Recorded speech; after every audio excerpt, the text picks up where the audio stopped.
Olá, sejam todos muito bem-vindos mais uma vez aqui ao nosso canal Reflexões.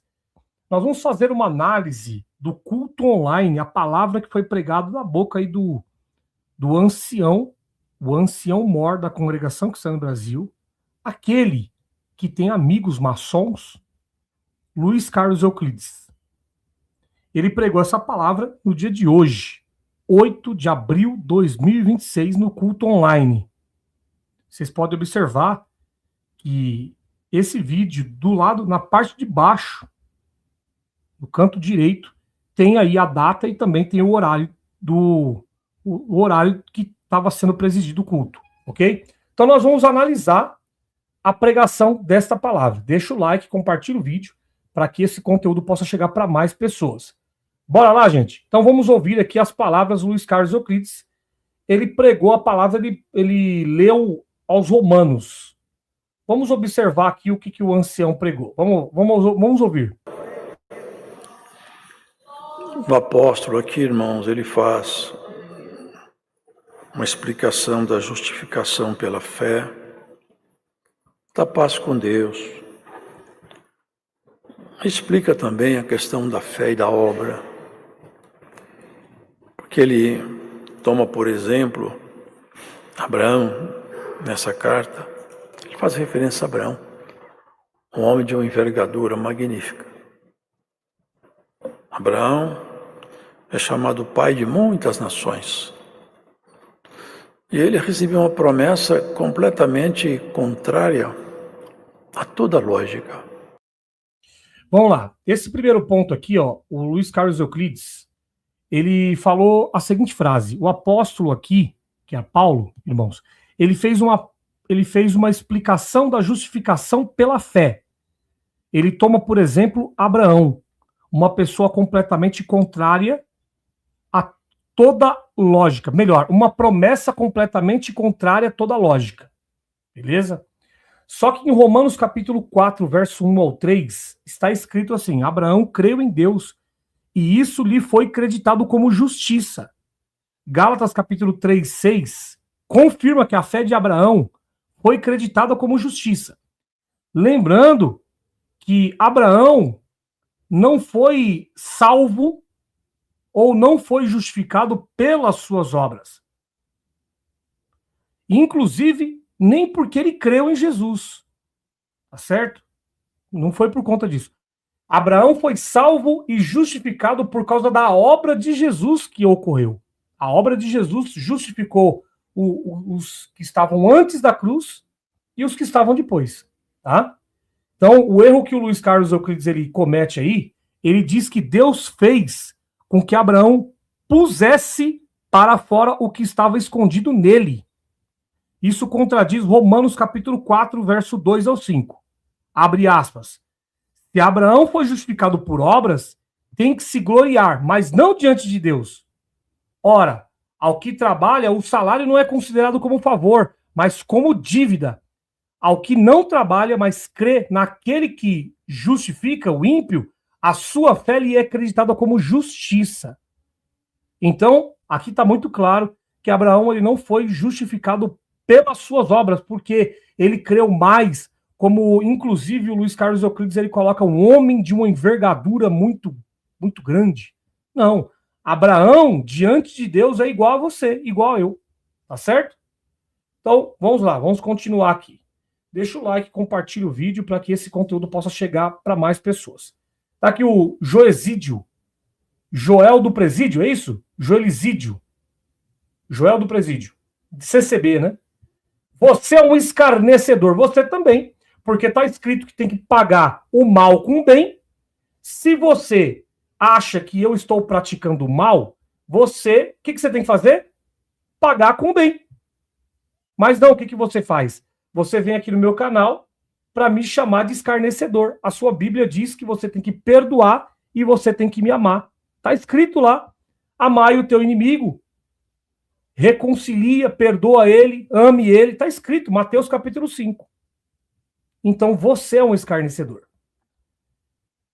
Amém as saudações, um grande abraço. Rede de Estofamentos aqui também, a Keren, o Buzz Lightyear também que já chegou. Muito obrigado pela participação. É uma honra ter vocês aqui. Vamos continuar com a pregação do ancião Luiz Carlos Euclides.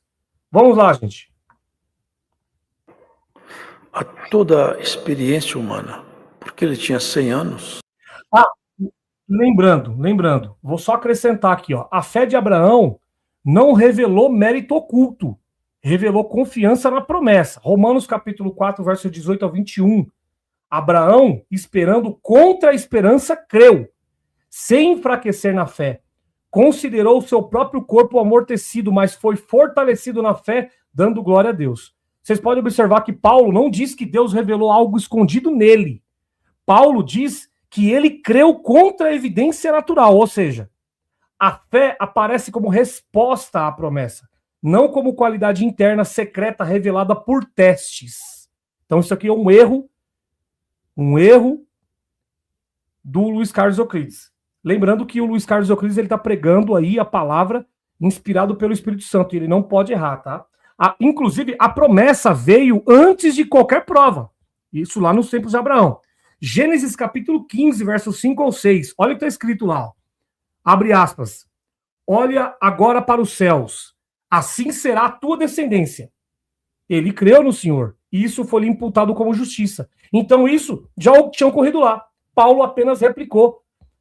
A sequência bíblica real, promessa, fé, justificação. Não teste, revelação interior e justificação. O ancião aí, ele está dizendo que pelo fato de Abraão ter pego o seu filho, Isaac, ter levado ele lá para ser imolado, isso aí foi o teste da fé dele. Não. Antes, nesse trecho que eu coloquei aqui, em Gênesis capítulo 15, versos 5 ao 6, ali, por causa do crer, no crer da voz de Deus, ali já foi imputado justiça, mas é uma justiça humana entre os homens, tá? Então, vamos lá. Logo, o modelo que o ancião está pregando aí altera toda a ordem bíblica. A justificação ocorreu décadas antes do sacrifício de Isaac.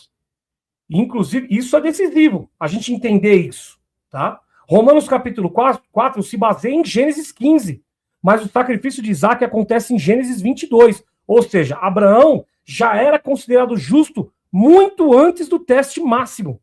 Então, olha só, o teste não revelou justiça escondida, como o ancião está colocando aí. O teste confirmou uma justiça já reconhecida por Deus. A circuncisão também veio depois da justificação. Por exemplo, Romanos capítulo 4, verso 10 ao 11. Como lhe foi imputada? Foi a pergunta que Paulo fez.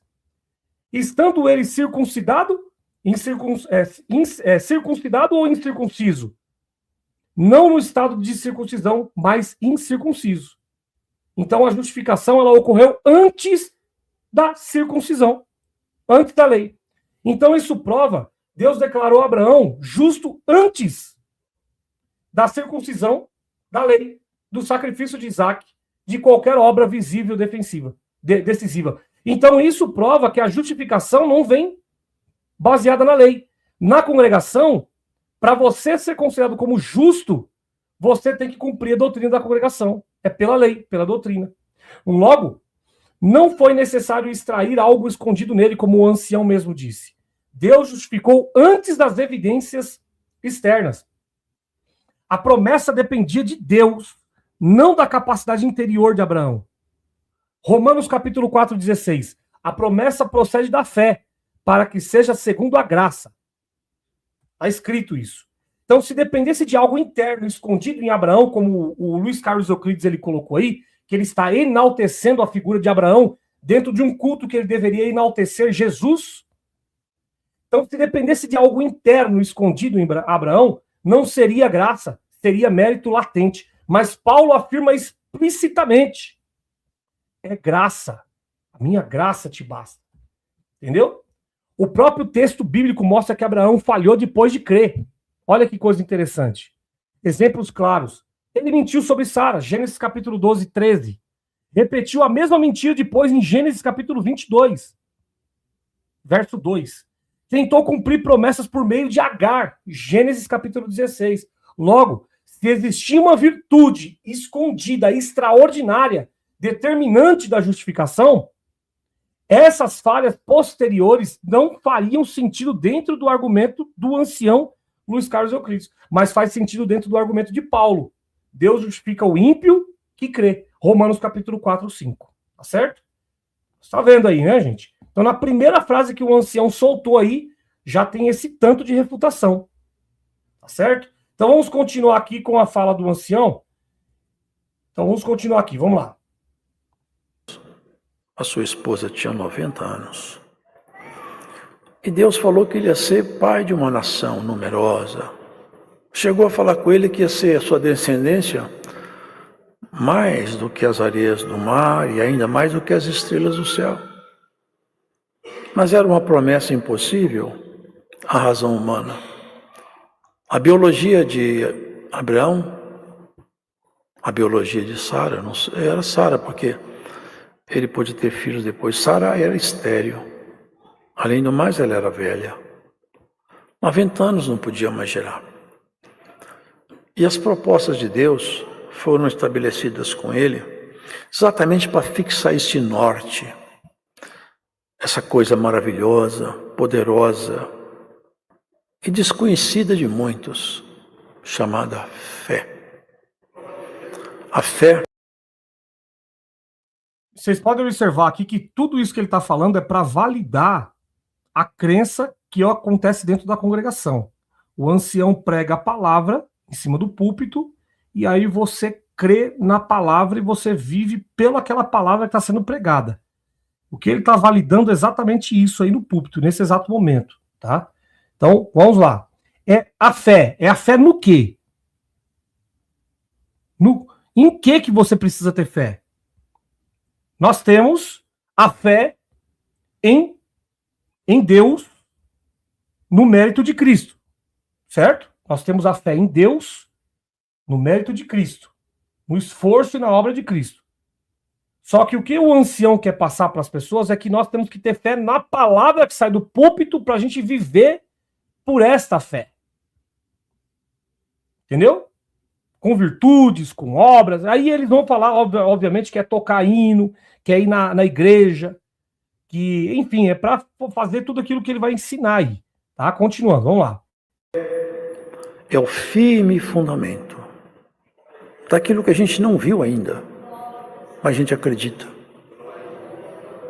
Eu não vi o céu, vocês não viram o céu, mas nós acreditamos que é um céu nos aguardando. É um norte, uma segurança.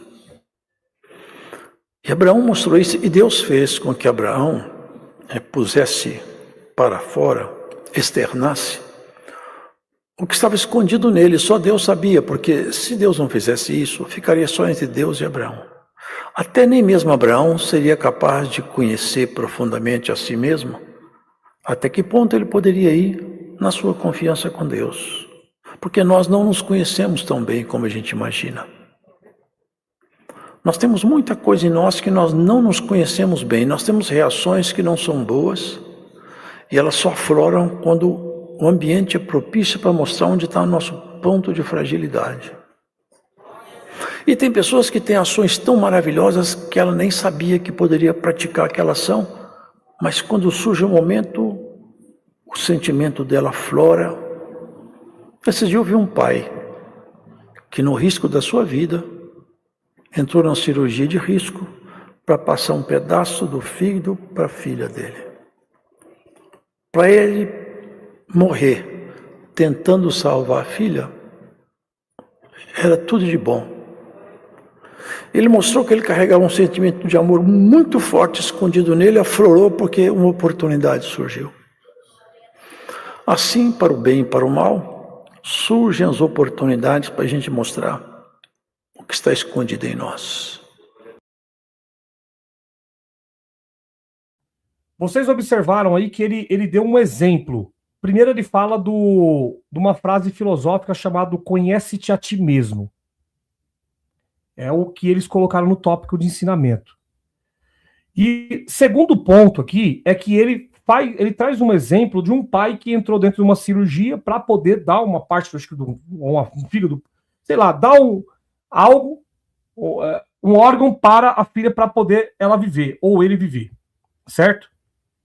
Trazendo isso para a congregação cristã no Brasil, trazendo isso para a vida na congregação cristã no Brasil.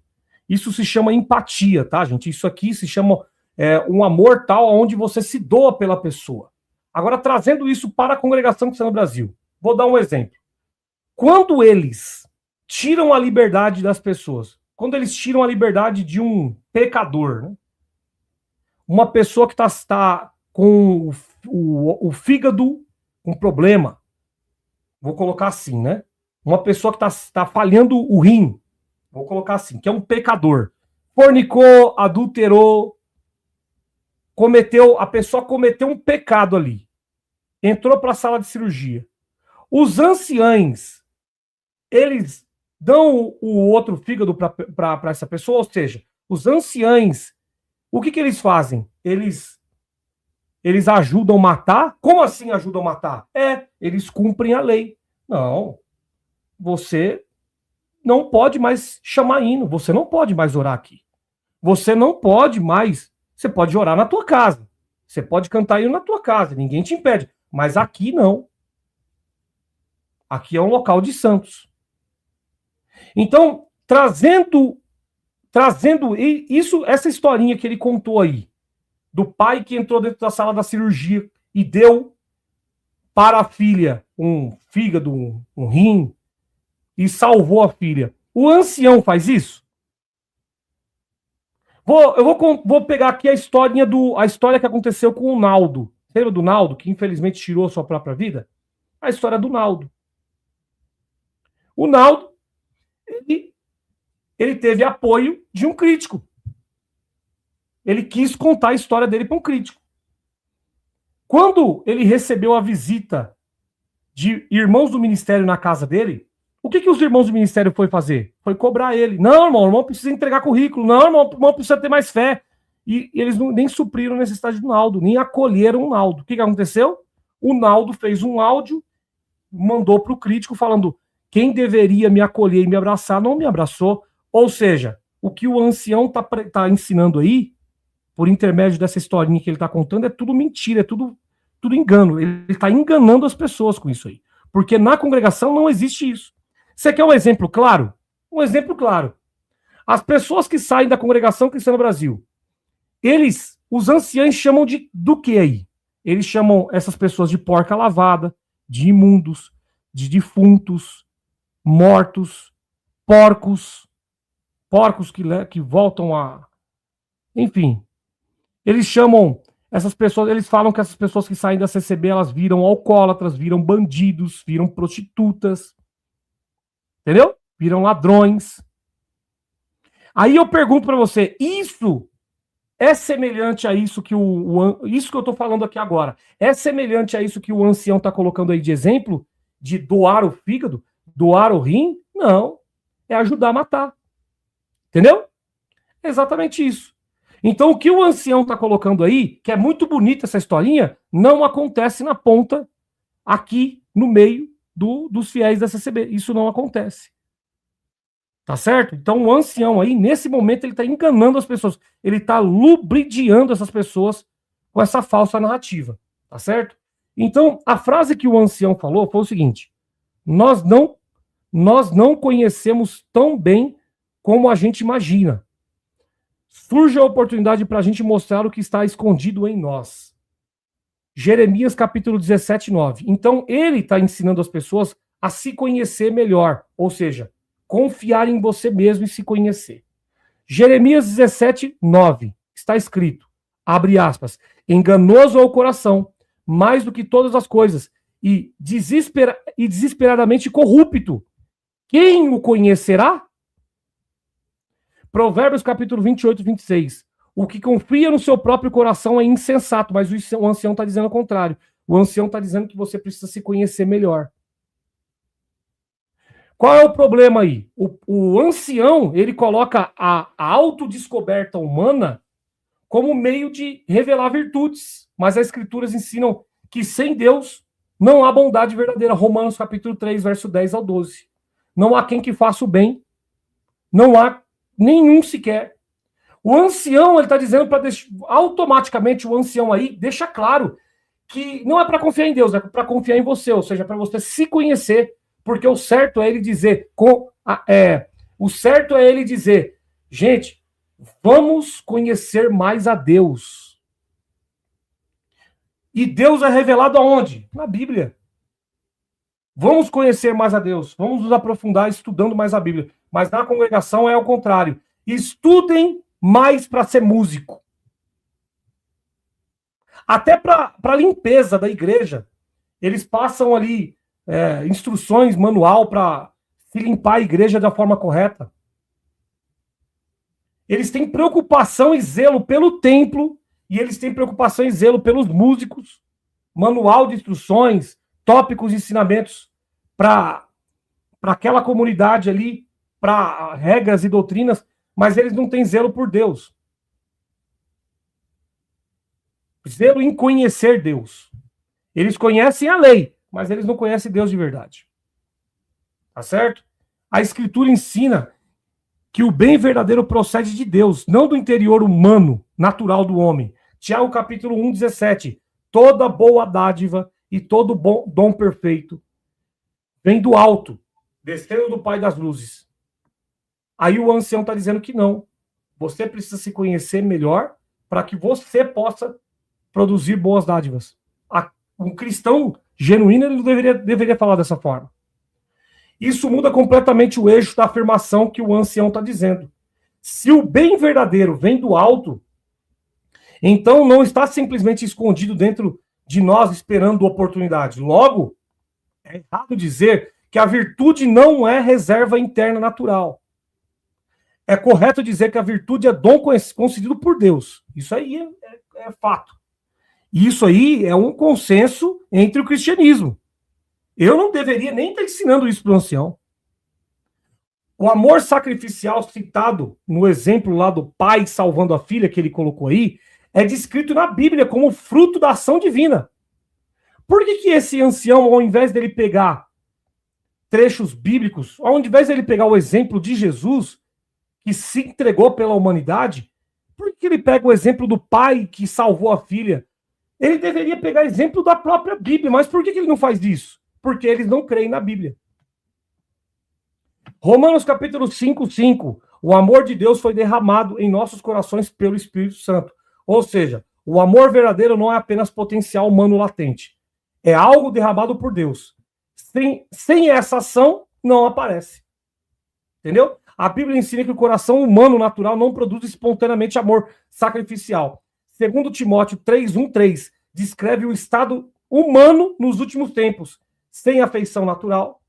Isso significa até o afeto familiar pode falhar sem a graça divina. Portanto, o exemplo emocional usado pelo ancião não pode ser tratado como prova de bondade interior universal. A Escritura ensina que Deus é quem produz em nós tanto querer quanto agir. Filipenses 2,13. Deus é quem efetua em vós tanto querer como realizar. Isso responde diretamente à ideia, abre aspas, as oportunidades fazem surgir o que está dentro. Foi isso que o ancião falou. E não, biblicamente, Deus produz o querer e Deus produz o agir. Logo, virtude não emerge automaticamente da experiência. Ela é operada por Deus. Vamos para o próximo trecho? Vamos ouvir aqui. Gente, deixa o like, compartilhe o vídeo para que esse conteúdo possa chegar para mais pessoas. Tá certo? Muito obrigado pelas pessoas que já apareceram aqui. Ó. O Albari já apareceu, já deixou o comentário. A Rose também já está por aqui. Muito obrigado pela participação. A Rose Claire também. Muito obrigado mesmo pela participação. E é isso aí. Participa da live, comentando o vídeo, deixando o comentário, compartilhando, deixando o like. E aí vocês vão ajudando o canal. Tá bom? Então vamos continuar aqui, ó. Próximo trecho é 1 minuto e 11 segundos. Eu vou deixar passando tudo. Vamos lá. Isso, irmãos, é um pouco do que nós somos. Não apresenta tudo. E Deus queria mostrar, e essa questão da fé está muito própria, e a justificação que vem da fé. Porque Deus colocou Abraão em teste, fez ele andar por uma terra desconhecida. Observem, gente, ele fala muito sobre a fé. Ele fala muito sobre a fé. Mas não adianta a pessoa falar de fé se ele não fala do ápice, do início, do start da fé. Como que se inicia a fé do cristão? No cristianismo. Como que se inicia? Crer em quê? Crer nas promessas que saem do púlpito? Deus vai virar cativeiro, Deus vai entrar no computador, Deus vai rolar pedra, Deus isso, Deus aquilo. É crer no quê?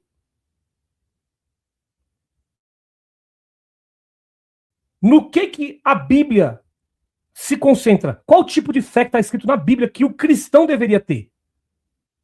O cristão tem que crer em promessas e profecias ou o cristão tem que crer no sacrifício de Jesus?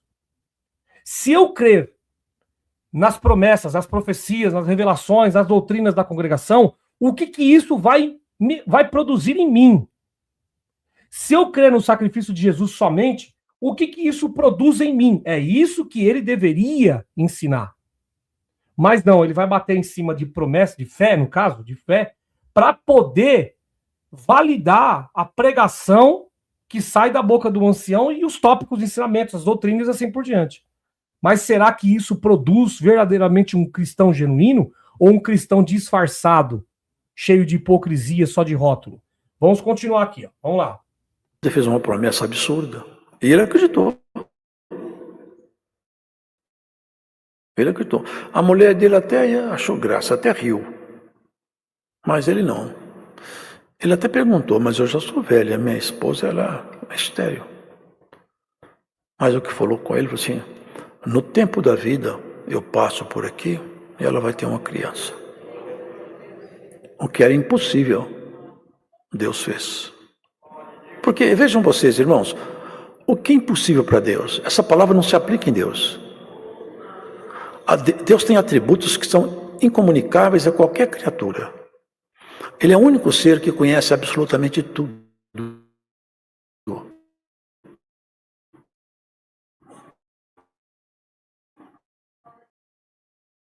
Quantas vezes que vocês já viram na pregação da palavra o ancião tomado por Deus perguntar coisas para a Irmandade? Ficar confirmando coisas com a Irmandade. Quantas vezes que vocês já viram no púlpito o ancião, eu posso entrar na tua vida? Eu posso fazer, eu posso acontecer? Quantas vezes que vocês já viram isso? Eu vi várias. O ancião em cima do púlpito, ele fazer perguntas assim, eu posso entrar? Eu posso fazer do meu jeito? Peraí. Se Deus ele conhece tudo, se Deus é o dono de tudo, Deus não precisa ficar fazendo pergunta. Ou, se tu me amas? Ali, Jesus ele já conhecia, mas ele é o teste do coração para com Pedro, porque as obras de Pedro não estavam conferindo com aquilo que Jesus estava falando. Isso é uma coisa. Agora, quando você fala de Deus, como ele está colocando aí, e eles dizem que são tomados por Deus aí, não precisa ficar perguntando para a Irmandade. Deus já conhece tudo.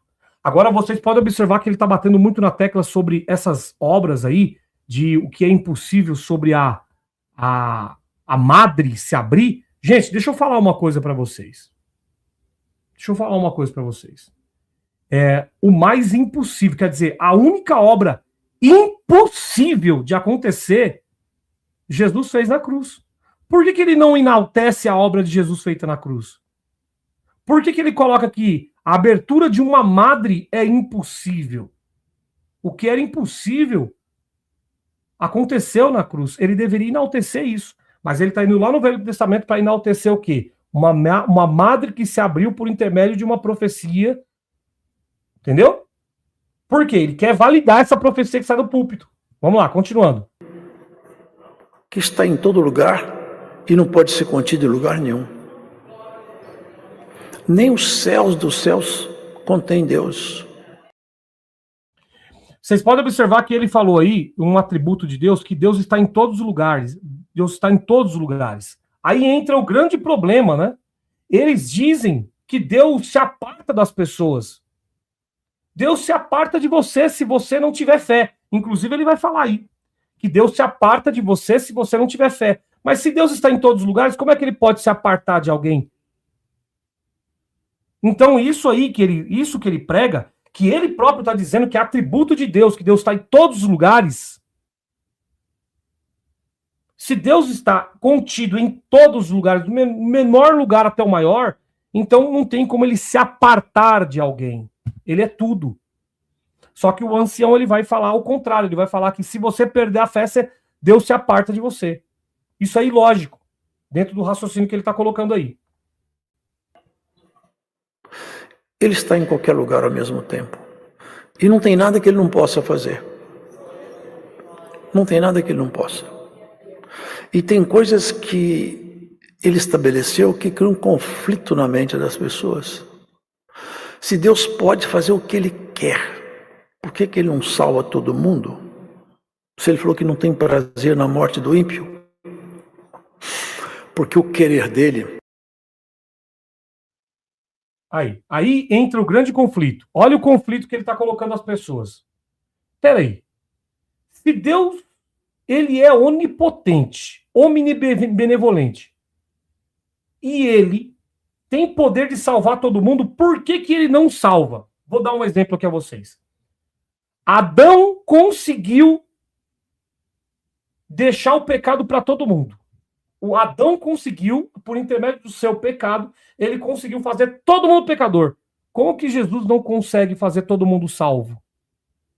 Vocês entenderam aí o dilema que nós caímos agora? Será que Adão ele é mais forte, mais poderoso do que Jesus? Porque Adão conseguiu fazer todo mundo pecador. Jesus não consegue fazer todo mundo salvo? Ah, somente aqueles que crê. Então nós temos um problema.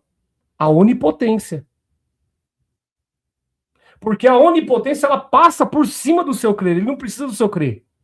Vocês estão entendendo? Isso aqui, gente, isso aqui é raciocínio lógico. A gente precisa raciocinar. O que eu entendo, esta aqui é a minha verdade, e não é absoluta, tá, gente? Eu respeito todas as opiniões. Eu entendo que Jesus, ele já salvou a todos. É o que eu entendo. Ele já salvou a todos. A mesma coisa da princesa Isabel.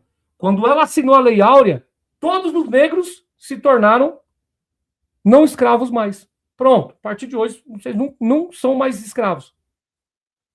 Mas, quando foi anunciado para determinados negros, boa parte falou, não, então, se foi assinado a lei, então eu não preciso mais de tomar chibata, não preciso mais disso, viver debaixo da escravidão, estou livre, agora eu vou plantar e colher, vou viver livre.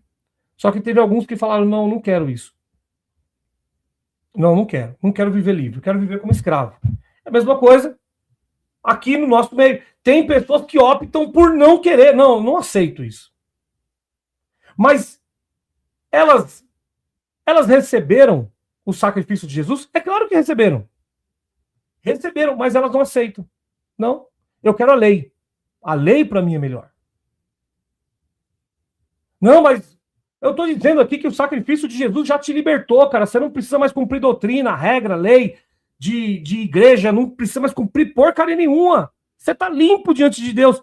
Não, cara, eu preciso disso porque eu preciso entregar sacrifício lá, eu preciso ser músico, eu preciso tocar para Deus, eu preciso orar, eu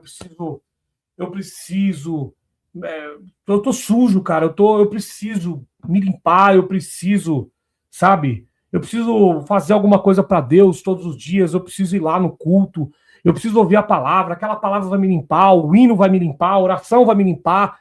Não, mas não é Jesus que limpou, cara, não, mas eu não... Cara, eu até acredito bem, mais ou menos, mas eu acredito que aquilo tudo ali que é feito no culto ali é aquilo que vai me limpar. Vocês estão entendendo? Eu entendo dessa forma. A grande maioria não aceita Jesus. A grande maioria é anticristo. Não aceita Jesus. Por isso que eu entendo que a graça ela superabunda. Porque mesmo você não crendo, a graça está sobre você, mas você não aceita ela. Você quer viver como escravo. E quem aceita ela de verdade, está escrito em aos Hebreus, descansa no repouso de Deus. Descansa das suas obras. Está escrito lá em Hebreus capítulo 6, se não me engano, descansou, repousou das suas obras. Isso que ela está destinado para aqueles que creem verdadeiramente no sacrifício, na obra. Ou seja, o peso é tirado. Meu fardo leve, meu jugo suave. Pronto. Minha graça te basta. A graça te traz essa leveza, sabe? Pronto, eu sou filho de Deus, reconciliado. Mas aquele também é, mas ele quer viver como escravo. Ele quer continuar trabalhando, mesmo com a herança na mão. Filho pródigo. O verdadeiro filho pródigo é o cara que está dentro. Não é o cara que está voltando. O verdadeiro filho pródigo não é o cara que está voltando. É o cara que está dentro, que está com a herança na mão. Ele que precisa reconhecer aquela herança. Ele precisa voltar para Deus, reconhecendo aquela herança. Mas ele não quer. Esse é o filho pródigo. Vocês entenderam? Vocês entenderam errado, hein? Vocês entenderam errado. Vamos lá, vamos continuar. É brincadeira, eu não tenho a verdade absoluta. É o meu entendimento. Tá certo? Vamos... Passa pelo projeto de criação. Ele quer salvar todo mundo. Entretanto, ele não quer ninguém próximo dele à força. Nisso ele criou a inteligência e dela o livre-arbítrio. Ele exige que quem gostar dele manifeste esse amor por ele. E se manifestar... Olha que bizarrice. Aí ele tá falando assim, não, porque existe o livre-arbítrio. Pergunta para ele se antes dele vir para esse mundo, Luiz Carlos Euclides, antes de você vir para esse mundo, você sentou com Deus e perguntou assim, falou para Deus assim, Deus, eu quero nascer com a pele branca, com o olho claro, eu quero nascer crente da congregação que está no Brasil, pais crentes, eu quero nascer no Brasil. Você falou isso aí com Deus? Você chegou a falar? Você teve essa possibilidade de falar isso com Deus? Você teve a possibilidade de ter livre-arbítrio, como você está dizendo aí, né? Que o ser humano tem livre-arbítrio. Presta atenção, hein? Isso aqui é porque ele está pregando o livre-arbítrio. Se ele está pregando o livre-arbítrio, que o livre-arbítrio existe, então eu preciso fazer algumas perguntas para ele. Antes dele vir para esse mundo, ele teve a possibilidade de questionar, de opinar sobre a cor de pele, sobre a cor dos olhos, sobre o local onde ele ia nascer, a cidade, o bairro, a família. Bom, eu quero nascer lá, naquele local ali. Tem possibilidade? Então não existe livre-arbítrio, meu amigo. Deixa eu falar uma coisa para você. Se você é cristão de verdade, não existe livre-arbítrio. Sinto de lhe dizer, se você é cristão e você serve a um Deus omnibenevolente, ou seja, onipotente, onipresente, onisciente, então não existe livre-arbítrio. Sabe por quê? Porque o seu Deus, ele já escreveu tudo antes, ele já sabe de tudo. Tudo isso foi escrito. Se foi tudo escrito, ele já sabe tudo aquilo que você vai fazer. Ah, mas eu tenho livre-arbítrio. Não, se não tem, porque na consciência de Deus, ele já sabe de tudo. Ele é onipresente, onipotente, onisciente. Ele sabe de tudo. Ele tem todo o poder na mão dele, está em todos os lugares. Vocês estão entendendo? Então ele cai em contradição. Ele, aqui nessa teologia que ele está pregando, ele está caindo em contradição. Ah, não, porque Deus quer. Aí ele está colocando um emocional em Deus. Vocês estão entendendo? Tipo assim, ó, é como se eu tivesse em casa, eu colocasse ali um doce em cima da mesa. Meu filho ama doce. Meu filho gosta de chocolate, por exemplo. Caixa de chocolate é com ele mesmo. Já faz um tempo que eu já estou fazendo um controle com ele por causa do peso. Aí eu deixo uma caixa de chocolate sabendo que o meu filho ama chocolate. A probabilidade do meu filho ir lá com a cadeirinha dele de roda e pegar é grande? É grande, porque eu estou deixando lá. Ele teve a escolha. Aí ele foi lá e pegou, certo? Aí eu, como pai, eu coloco assim, eu coloquei eu coloquei aquela caixa de chocolate para testar o meu filho, para saber se ele vai pegar. Certo? Agora vamos supor, vou colocar outro exemplo aqui, vamos supor, Deus livre e guarde, eu coloco lá uma droga, certo? Eu coloco uma droga. E o meu filho vai lá, pega. Aí eu vou chamar meu filho de tudo quanto é nome. Pô, mas você pegou a droga lá, né? Mas peraí. Se é um teste e eu coloquei a droga, meu filho pegou, a culpa é de quem? de quem testou. Vocês estão entendendo isso? Olha o problema que ele está arrumando aí. Se eu deixo, vou tirar o exemplo da droga. Vamos supor que eu deixo lá é um exemplo, tá? Eu pego uma garrafa de refrigerante e coloco lá um pesticida. E eu coloco em cima da mesa. Mas está escrito lá que é refrigerante. E o meu filho vai lá e toma. Só que eu coloquei por teste. Não, eu vou testar. Eu coloquei por teste. Meu filho vai lá e toma. De quem que é a culpa? De quem testou. Vocês estão entendendo isso? Então, ele está colocando o livre-arbítrio, só que ele não para pensar que se porventura a pessoa não crer, ou seja, a pessoa não aceitar, a culpa não é da pessoa por causa do livre-arbítrio. A culpa é de quem testou. Vocês estão entendendo isso? Meu Deus do céu, rapaz. É uma teologia furada. É uma teologia furada. Eu queria um dia poder sentar com o Luiz Carlos Euclides. Eu sei que ele assiste meus vídeos. Eu queria que ele me refutasse. Luiz Carlos Euclides, você pode decidir o que diante de Deus? O que você pode decidir diante de Deus? Está escrito lá que se Deus não der autoridade, você não faz nada. Sem mim, nada poder fazer. Aí você vem falar para mim que você tem livre-arbítrio, sendo que a Bíblia está dizendo, sem mim, nada você pode fazer. Que Deus opera em você, é Deus que opera em você. Se você é cristão, você tem que entender que é Deus que opera em você.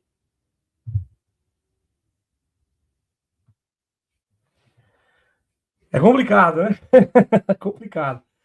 Gente, vocês estão gostando disso que eu estou falando, gente? É paradoxal, é complexo, faz a gente raciocinar, sair da caixa, desconstruir a mente. Cara, mas eu gosto de fazer as pessoas pensarem. Pense. Tem um iluminado que um dia falou assim, penso, logo existo, né? Pense. Vamos continuar aqui, vamos lá.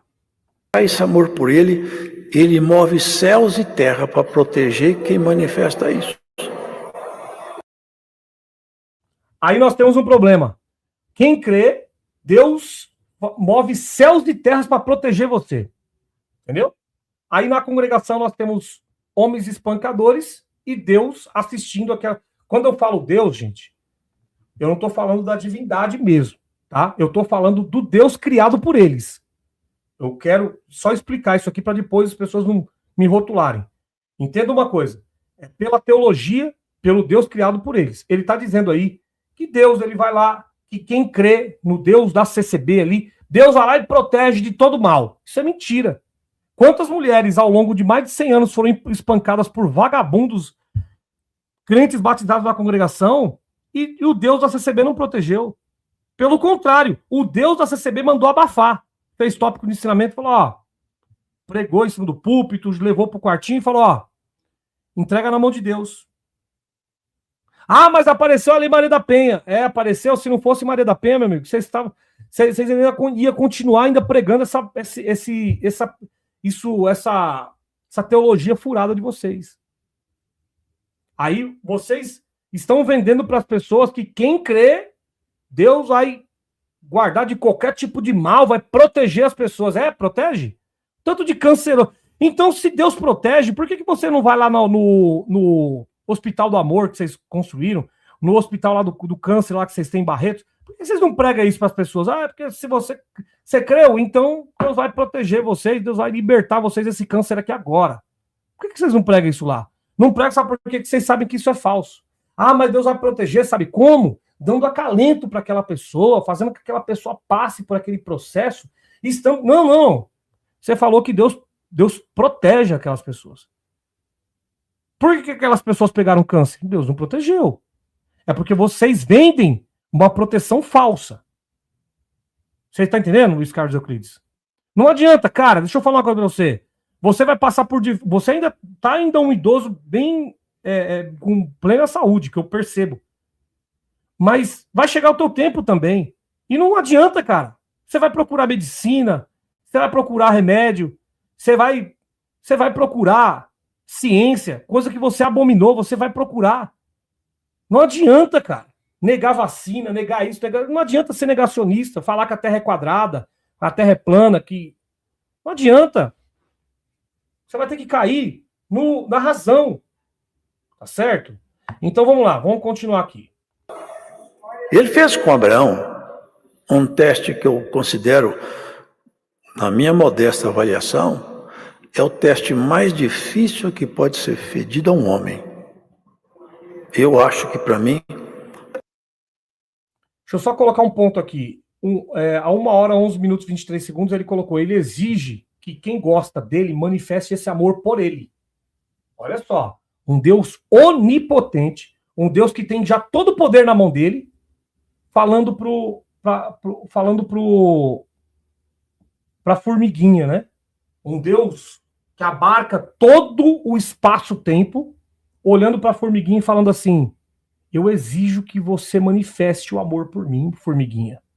Gente, um Deus que já tem tudo na mão dele. Gente, presta atenção. Se você ganhasse hoje no maior prêmio para poder ter a maior riqueza do mundo, a maior riqueza do mundo, se você ganhasse o maior dinheiro que tem no mundo, fosse o maior milionário do mundo, você ia depender de um cara lá do Brasil, lá.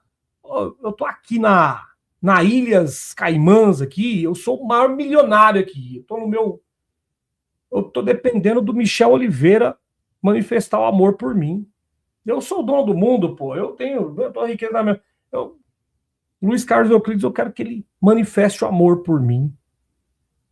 Eu sou o dono do mundo. Você acha? Formiguinha perto de mim.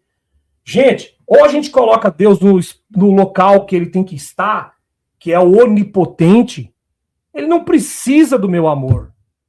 Ele já tem todo o amor. Ele é o meu amor. Vocês estão entendendo? Ele não precisa do meu amor porque ele é. Ele está, ele é, ele sempre foi, sempre será. Vocês estão entendendo? Mas o ancião não consegue enxergar Deus. Ele não consegue enxergar Deus, porque ele está fora. A consciência dele está fora de Deus. Deus está nele, mas a consciência dele está fora de Deus. Está na lei, está na regra, está no humano.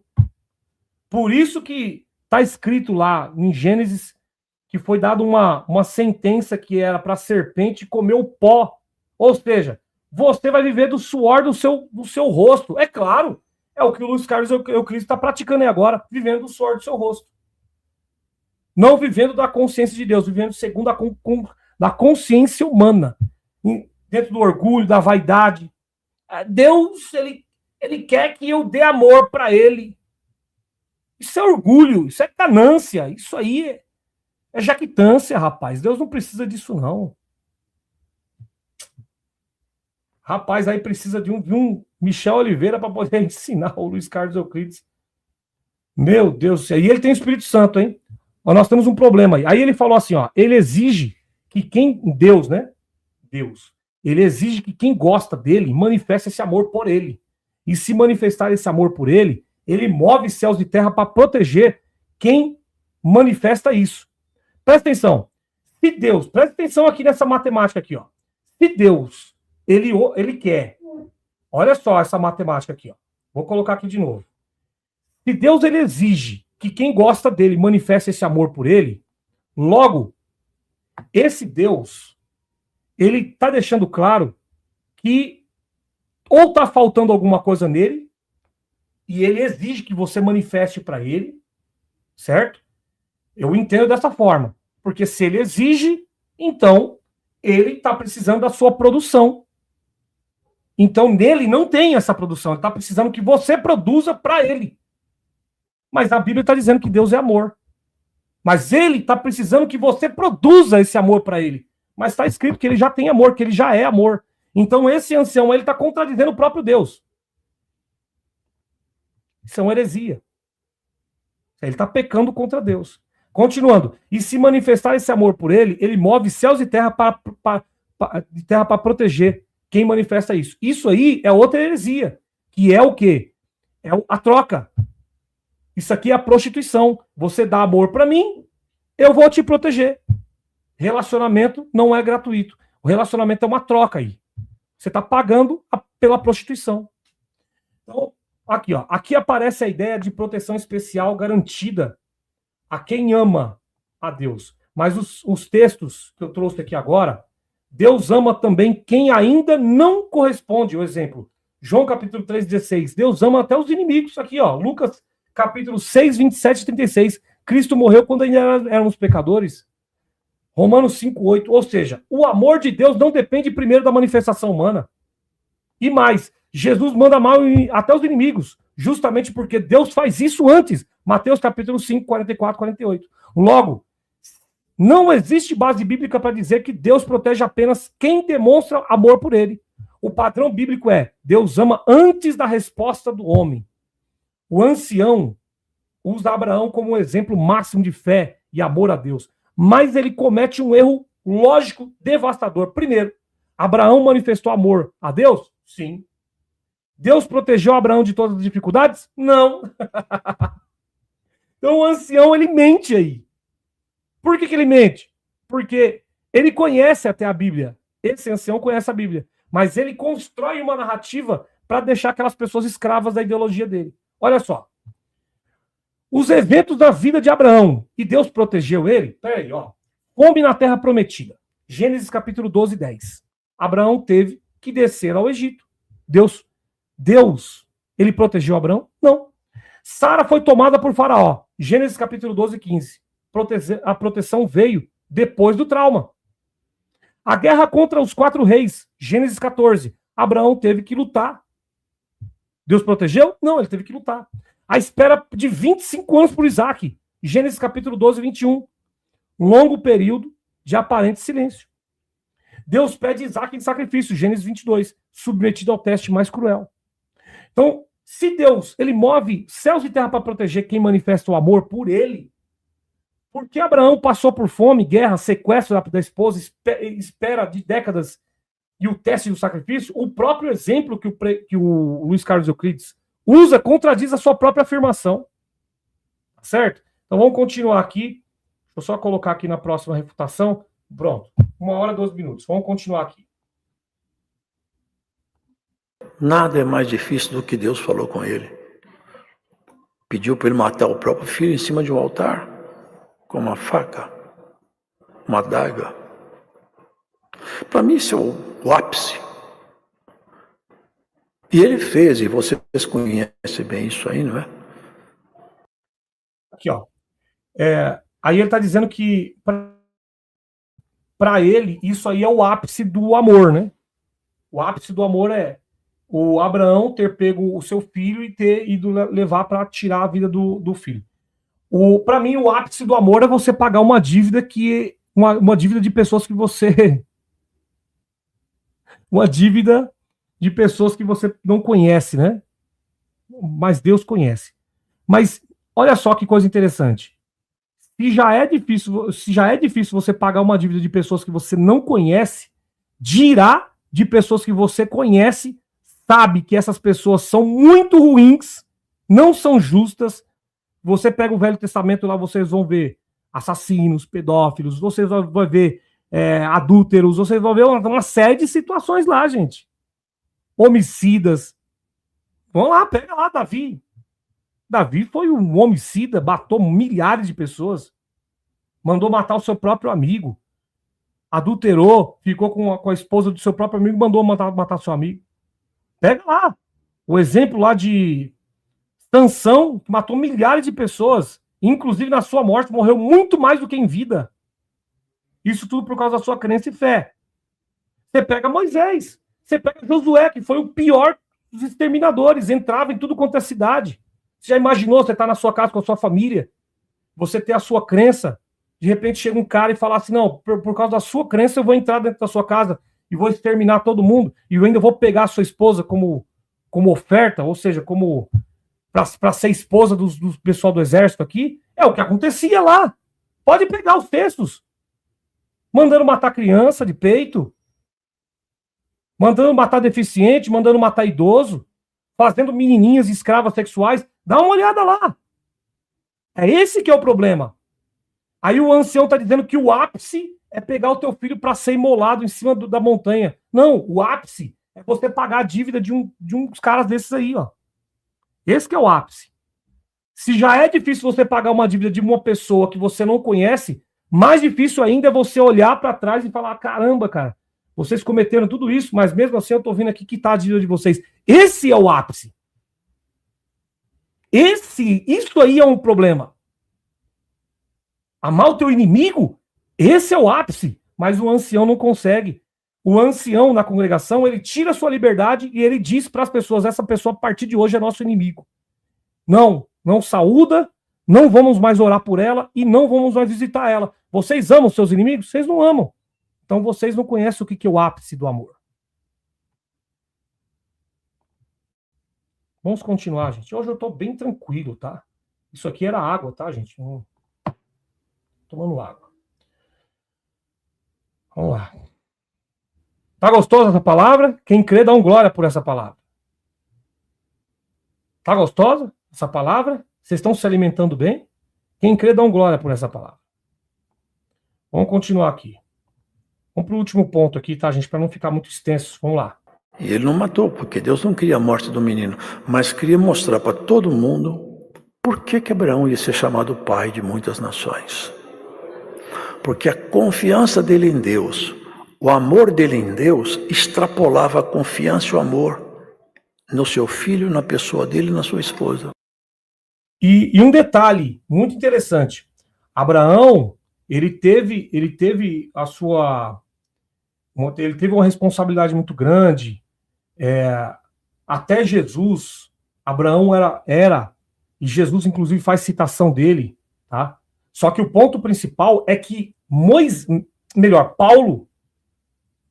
o próprio Paulo, ele quebra a aliança que foi feita em Abraão. Ele quebra a aliança. Ele diz, o próprio Paulo, ele diz que a circuncisão para nada se aproveita. Só que a circuncisão, ela foi uma aliança entre Deus e o homem. Entendeu? Então, lá na frente, o próprio Paulo quebra essa aliança. Por que ele quebra essa aliança? Para mostrar para as pessoas que quem deve ser colocado acima de todos os nomes é o nome de Jesus, porque foi ele que foi crucificado. Tanto que o próprio Jesus falou, a ninguém tenhais por mestre. Eu sou o mestre. Vós todos sois irmãos. Só que por que o ancião aí, ele está dizendo aqui, ele está enaltecendo a figura de Abraão até agora. Esse culto não deveria ser para Jesus, falar de Jesus, falar das palavras de Jesus. Por que ele está enaltecendo as obras de Abraão? Porque ele quer apontar para a lei. Ele quer apontar para a doutrina, ele quer apontar para as profecias, para as revelações, a importância de você ir na igreja buscar a palavra, a importância de você ouvir a palavra no culto, a importância de você ficar calado no culto e respeitar os anciãos e não olhar os defeitos dos anciãos, tudo contradizendo aquilo que Jesus fez. Jesus entrou dentro do templo, chamou de raça de víboras, sepulcros caiados, hipócritas.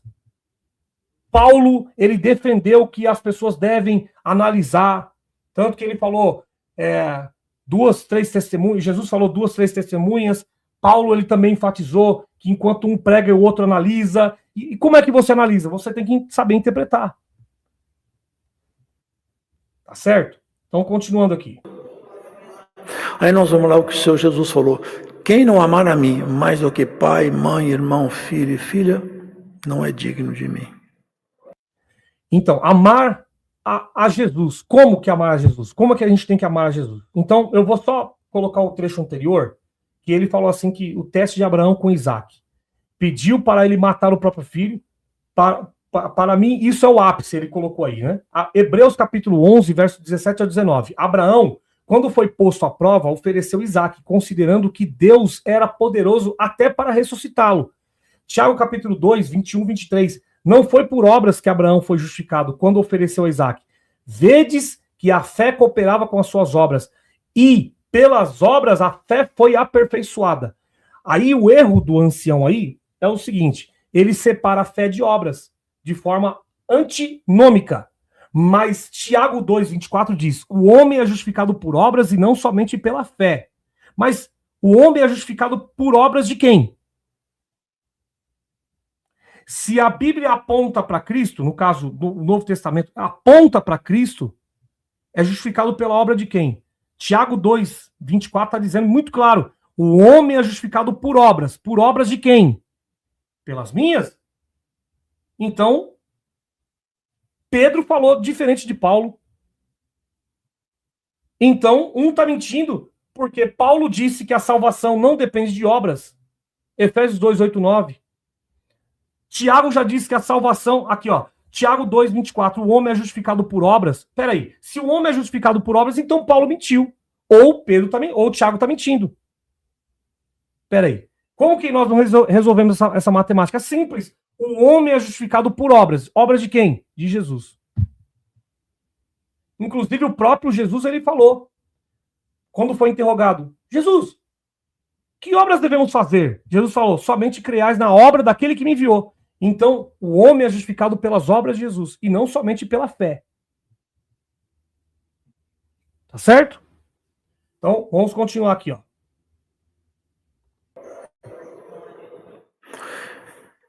E essa obra que ele fez, ainda Paulo fala, se ele quiser se gloriar por causa disso aí, ele pode até se gloriar com os amigos dele, mas perante Deus não, porque ele não tem de que se gloriar com Deus, porque isso que ele fez foi pela fé, e por causa da fé ele foi justificado. Por isso que ele fala, sendo, pois, justificados pela fé. Então aqui, irmãos, está o esteio daquilo que nós conhecemos.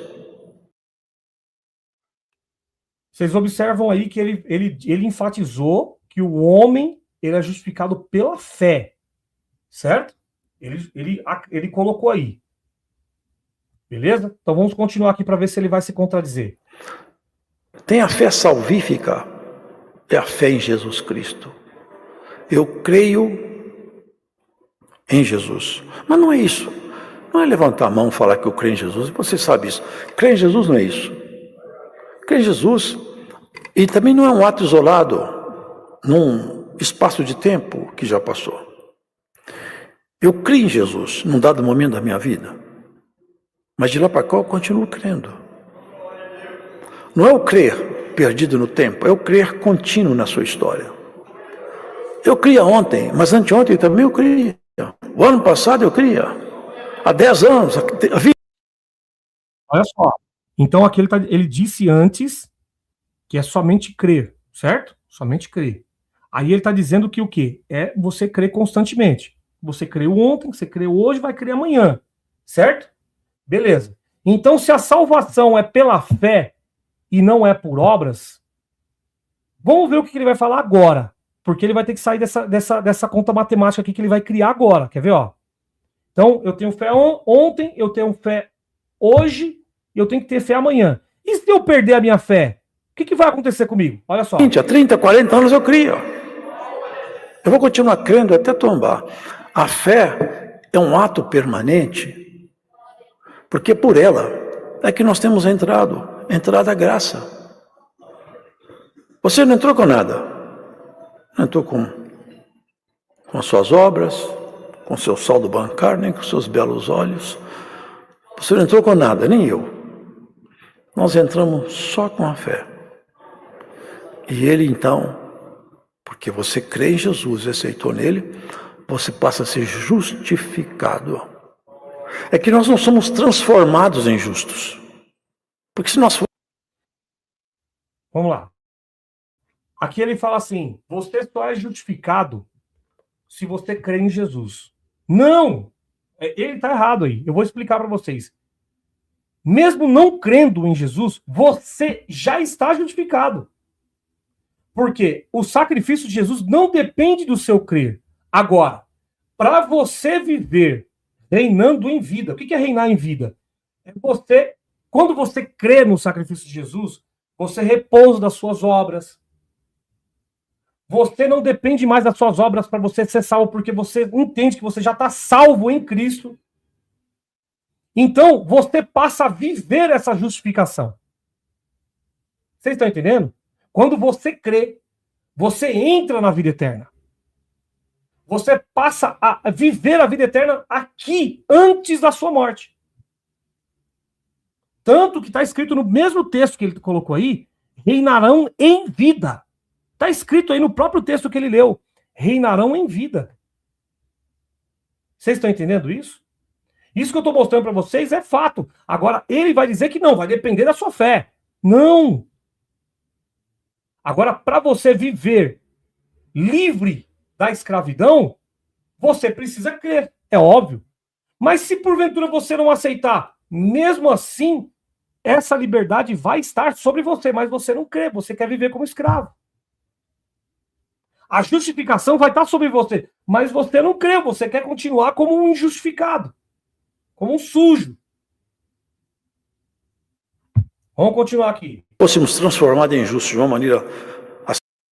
Inclusive, só para refutar isso que ele está falando, está aqui, ó. Romanos capítulo 3, verso 3. Está escrito aqui, ó. Vou começar do verso 1. Qual é logo a vantagem do judeu? Qual é a vantagem da pessoa que está debaixo da lei, do judeu? Ou qual a utilidade da circuncisão? Ou qual a utilidade do tópico do ensinamento da doutrina da congregação? Qual a utilidade do povo da CCB que está debaixo da doutrina? É mais ou menos isso. Muita. Em toda maneira. Porque, primeiramente, as palavras de Deus lhe foram confiadas. Pois que, se alguns foram incrédulos, a sua incredulidade aniquila... Olha só a pergunta de Paulo. Pois que, se alguns foram incrédulos, a sua incredulidade aniquilará a fidelidade de Deus? Aí Paulo responde, de maneira nenhuma. Sempre seja Deus verdadeiro e todo homem mentiroso. Como está escrito, para que seja justificado em suas palavras e vença quando forem julgados. Ou seja, aqui Paulo está deixando muito claro que aquelas pessoas que estão lá, elas estão debaixo do mérito próprio, mas elas não creem no sacrifício de Jesus. Isso vai aniquilar aquilo que Cristo fez? Não, não vai aniquilar. Mas elas vão viver como escravos, sendo que ela podia viver livre. Isso não aniquila. A mesmo Timóteo, segundo Timóteo está escrito, se formos infiéis, ele permanece fiel. A fidelidade dele continua sobre nós. O amor dele continua sobre nós. Mas nós não o reconhecemos. Por causa da dureza do nosso coração. Entendeu? Então vamos continuar. Se miraculosa, nós seremos justos. Olha que coisa melhor. Mas não fomos transformados em justos. Nós somos justificados. A nossa justiça está escondida com Deus na pessoa de Jesus. Então eu só consigo praticar atos de justiça enquanto a fé está comigo. Se eu perder a fé, eu perco as obras. Aí, pronto. Se eu perder a fé, eu perco as obras. E aí eu pergunto para ele, quantas pessoas boas nessa vida, olha o problema que ele criou. Quantas pessoas boas nessa vida que não são cristãos, por exemplo. Eu tenho exemplo de inúmeras pessoas que fazem obra de caridade, que são melhores do que a própria congregação. São muito melhores do que a própria congregação. Em questão de ajuda humanitária, entendeu? Em questão de ensinar as pessoas a praticar o bem. Eu conheço inúmeras pessoas no anonimato e também na mídia. E aí, como é que fica?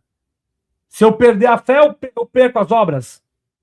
Que coisa estranha. Então isso significa que as obras é interligada com a fé? Então isso significa que a minha salvação depende da fé e da obra. Olha o que ele colocou aí. Eu vou colocar até um pouquinho antes. 1:15:24, deixa eu ver aqui, ó. Aqui, ó. Vou colocar um pouquinho antes. Presta atenção nessa frase aqui que ele falou. Perdeu a fé, perdeu as obras. Olha só. Não é isso. Crer em Jesus, e também não é um ato isolado num espaço de tempo que já passou. Eu criei em Jesus num dado momento da minha vida, mas de lá para cá eu continuo crendo. Não é o crer perdido no tempo, é o crer contínuo na sua história. Eu cria ontem, mas anteontem também eu cria. O ano passado eu cria. Há 10 anos, há 20, há 30, 40 anos eu cria. Eu vou continuar crendo até tombar. A fé é um ato permanente, porque por ela é que nós temos entrado à graça. Você não entrou com nada. Não entrou com as suas obras, com seu saldo bancário, nem com seus belos olhos. Você não entrou com nada, nem eu. Nós entramos só com a fé. E ele então, porque você crê em Jesus e aceitou nele, você passa a ser justificado. É que nós não somos transformados em justos. Porque se nós fôssemos transformados em justos de uma maneira assim miraculosa, não seríamos justos. Você viu, ó, ele fala, nós não somos transformados em justos.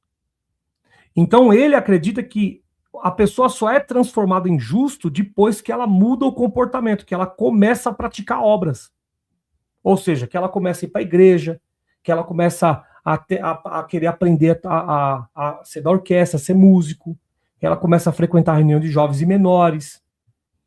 E aí ele entende que aquilo ali, aquela pessoa foi justificada, porque ela creu, realmente ela creu, agora ela está praticando tudo aquilo que o CCBano pratica. E isso é mentira. A pessoa todos os seres humanos foram justificados na obra de sacrifício de Jesus. Agora, quando a pessoa recebe a mensagem e ela crê nessa mensagem, ela começa a viver essa justificação. E essa justificação é reinando em vida. Não acreditando mais na força do seu braço para ser salvo, nas suas obras, do seu esforço humano, mas na obra de Cristo. Entendeu? Então, continuando aqui. Justos, olha que coisa maravilhosa, mas nós não fomos transformados em justos, nós somos justificados. A nossa justiça está escondida com Deus na pessoa de Jesus. Olha só, outra bobeira que ele falou aqui. Nós não fomos transformados em justos, nós fomos justificados. Mas peraí. Que porcaria que é essa? Se você foi justificado, então houve uma transformação, ou não houve? Ou eu tô panguando aqui? Ele está dizendo, nós não fomos transformados em justos. Nós fomos justificados. Peraí.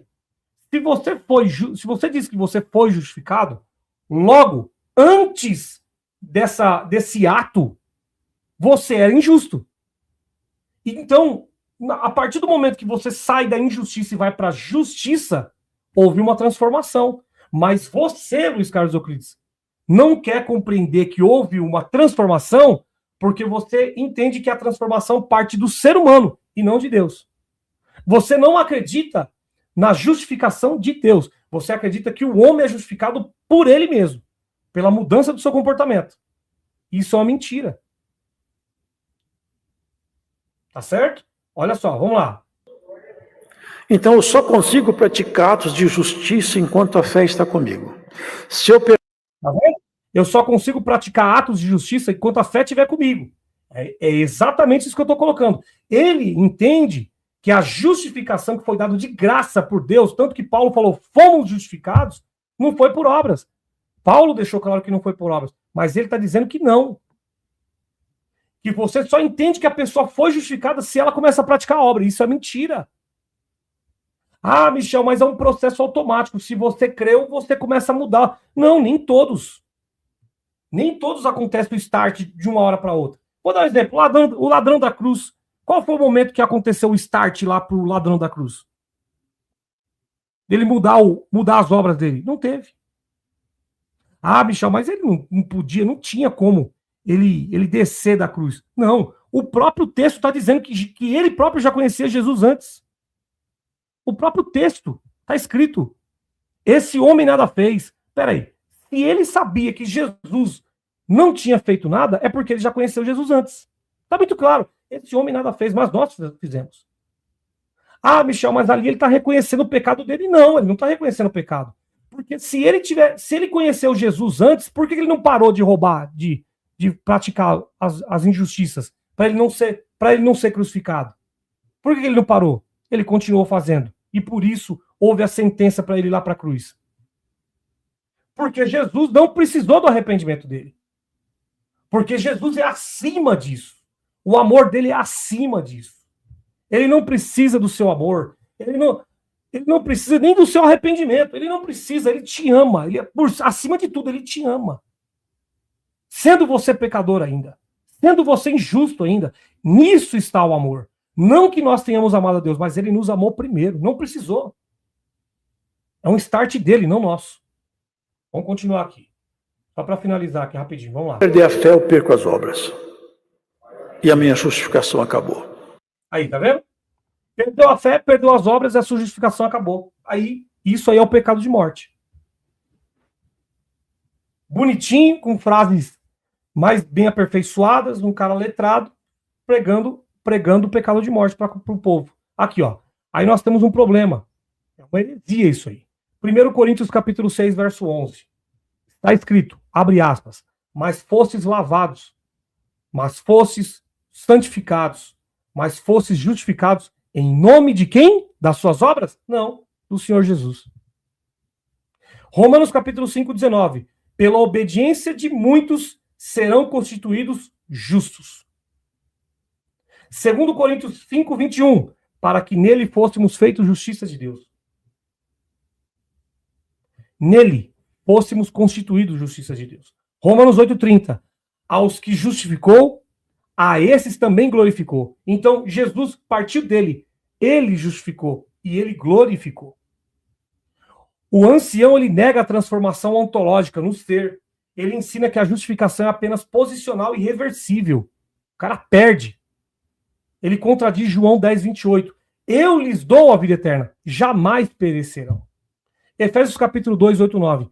Salvos pela fé, não vem por obras, para que ninguém se glorie. Vocês estão entendendo? Aqui ele cria uma jactância humana. Olha a jactância, a frase que ele soltou. Nós não somos transformados em justos. Aí ele coloca, nós não somos transformados em justos.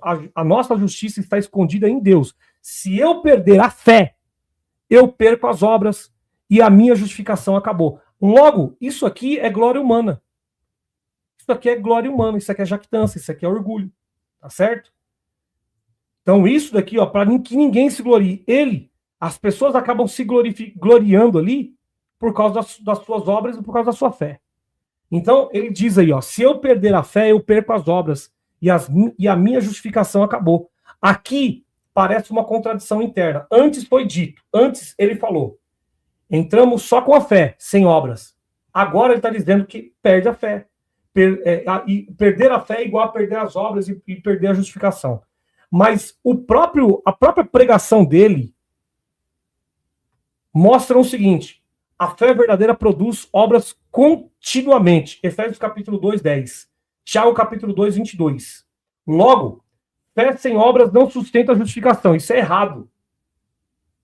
Isso aqui é errado. Fé sem obras não sustenta a justificação. O que é o correto? Obras são evidências necessárias da fé viva. Ou seja, isso pode ser que seja um processo automático. Por exemplo, eu creio, certo? E logo em seguida eu produzo. Mas e se não produzir? Vocês estão entendendo isso? Vamos lá. O cara creu no sacrifício de Jesus. E se ele não produzir essas obras? E mesmo assim ele creu no sacrifício de Jesus. Ele continua salvo diante de Deus? É claro, porque a salvação é independente daquilo da obra humana. A salvação não depende da obra humana. Se eu disser que esse cara, mesmo ele não crendo, ele não tem salvação, então a salvação é por obras. Então a salvação depende dele. Ele crê. Vocês estão entendendo isso? Isso aqui é uma matemática, gente. Ah, Michel, mas isso é muito perigoso. Não, não é perigoso. Eu estou só deixando claro para vocês que nós não devemos julgar. Nós não devemos condenar. Poxa, Michel, mas aquele não creu. Ele tem salvação? Tem salvação, mas vai viver nessa vida como escravo. Ele poderia viver como livre, mas está vivendo como escravo. Pena, é triste, mas está vivendo como escravo. A maioria do povo não crê. Vai na congregação, o povo não crê em Jesus. Eles creem nas suas obras. Eles creem na doutrina. Eles creem no tópico. Eles creem naquilo que sai do púlpito, mas eles não creem em Jesus. Vai lá pregar o evangelho para eles. Vai lá pregar isso aqui para eles, o amor incondicional. Eles não creem. Eles creem que se você faz para Deus, Deus faz para você. A barganha, a condição. Eu tenho que ser santo para Deus fazer algo por mim. Então é o condicionamento. Tá certo? Gente, chegamos ao final de mais uma live. Eu quero agradecer a participação de todos vocês. Foi uma honra ter vocês aqui. Tá? Eu espero que esse conteúdo possa ter transformado a consciência de algumas pessoas. Se porventura não tiver transformado, não tem problema. Eu gosto de fazer esse trabalho por mim mesmo. Tá? Então eu quero agradecer aqui, em particular, a Keren, ao Buzz Lightyear. Tá? Desejo para eles uma boa viagem. Pode ficar tranquilo. Tá? Nós estamos aqui também super tranquilos. Grande abraço aqui ao Wesley. Então, se eu estou justificado, para que serve o batismo? Para nada, é claro que não. Claro que nada. Eu sou justificado pelo batismo maior, que é o da cruz. Ele cria um fantasma que assombra nas pessoas, exatamente. Ele cria, porque é a religião. A religião cria isso. Amém? Então, um grande abraço a Karen, ao Buzz Lightyear, ao Wesley, professor Wesley. Um grande abraço aqui ao Fiore. Muito obrigado pela participação de todos vocês que participaram. A Celina também, muito obrigado pela participação. O Albari também, muito obrigado. Até as pessoas que não gostaram aqui, o Joel do Presídio aqui também. A Rose Claro, muito obrigado também pela participação. É uma honra ter você aqui. O Rei do Estofamento também, muito obrigado também pela participação. O Heleno também, muito obrigado pela participação. Deus abençoe. E eles assistem o canal Os Anciães e eles não se arrependem. É claro que não. Inclusive, eles por várias vezes já falaram algumas coisas que eu citei aqui no canal, eles já citaram lá no púlpito. Mas não querem. Tudo bem, vão viver a vida de escravo e eu vou viver a minha vida de livre. Tá certo? Beijo no coração, fique com Deus. Até o próximo vídeo. Tchau, pessoal. Bom descanso a todos. Tchau.